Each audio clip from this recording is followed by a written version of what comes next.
La literatura contemporánea. Para introducir el tema de la literatura contemporánea, les hablaremos un poco sobre lo que es la época contemporánea, que fue la época en la cual surgió esta literatura. La época contemporánea empieza con la llegada de la democracia en 1978, que transforma por completo el país. En estos años se distinguen dos etapas.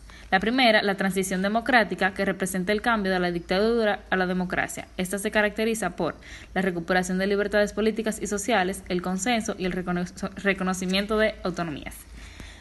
Alternancia política. Inicia una etapa de alternancia en el poder entre los principales partidos políticos.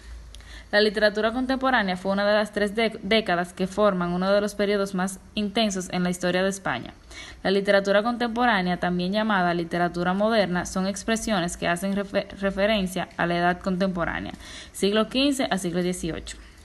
Las características de la literatura contemporánea son libertad de expresión, se sumerge en una economía de mercado, la narrativa se adapta mejor y la posmodernidad se caracteriza por falta de tendencias predominantes. La situación cultural por la cual pasó la literatura contemporánea fue un símbolo de lucha contra la opresión.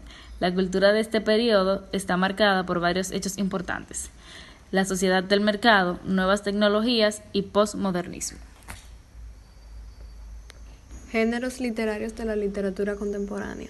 La narrativa es una rama de la literatura que aborda diversas temáticas como resultado de un proceso histórico, y como tal sus comienzos se sitúan en una etapa determinada, siendo esta la época posterior a las guerras mundiales, sobre todo la Segunda Guerra Mundial. Ya estas modificaron la manera de pensar, costumbres y modo de expresarse que difiere de la narrativa tradicional, tanto en sus características como en su finalidad.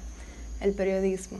Con la llegada de las libertades en 1978, las publicaciones impresas ocupan un papel muy relevante en la vida política y cultural de España.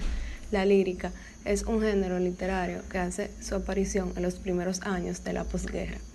En ese, el autor quiere transmitir sentimientos, emociones o sensaciones respecto a una persona u objeto de inspiración, es decir, un autor habla de sí mismo y de sus sentimientos, emociones o inquietudes, no solo de amor.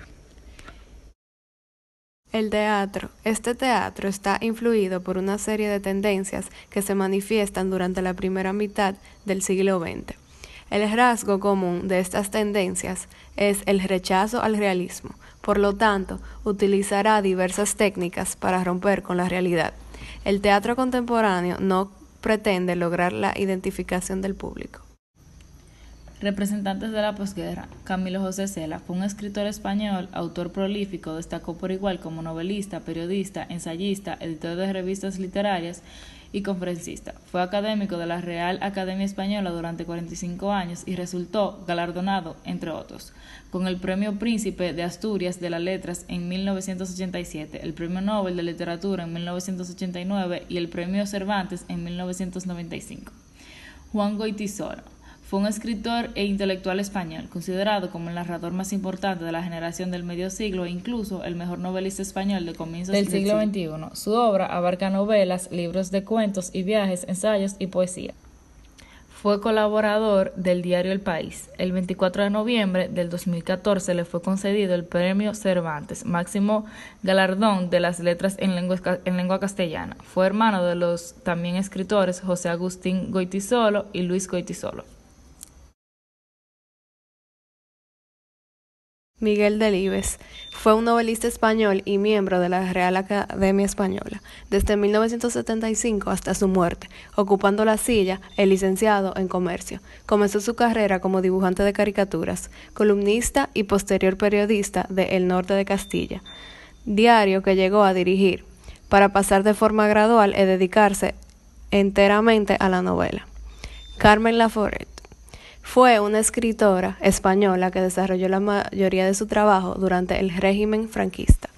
A pesar de las dificultades a las que tuvo que hacer frente, destaca su papel en la literatura y su obra más conocida es la novela Nada.